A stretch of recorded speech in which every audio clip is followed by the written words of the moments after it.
या लोकशाहीमध्ये लोकशाहीचे सरकारचे मालक असलेले आपण लोक जोपर्यंत आपल्याला कळत नाही की आपण मालक आहोत तोपर्यंत या प्रश्नाचं उत्तर मिळणारच नाही. या सरकारला या मंत्र्यांना प्रश्न विचारणारं एकमेव हत्यार आहे आंदोलन. आणि या आंदोलनासाठी आपल्याला हात झटकून उभं राहिलं पाहिजे. या पक्षांचे झेंडे खांद्यावर घेऊन आपण नेत्यांच्या पायाखाली जे लोळतोय ना ते पहिलं बंद करायला लागेल आणि भारताचा झेंडा हातात घेऊन आंदोलनाला उभं राहायला लागेल. तरच हा प्रश्न सुटेल. मी माझ्या चाकणसाठी आंदोलन करतोय. तुम्ही येताय ना? मी सहभागी होईल या ट्रॅफिक मुक्तीच्या आंदोलनात.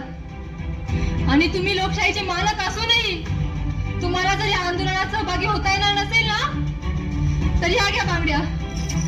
तशाही त्या काही कामाच्या नाहीयेत माझ्या हातात. ट्रॅफिक मुक्त चाकण, ट्रॅफिक मुक्त चाकण.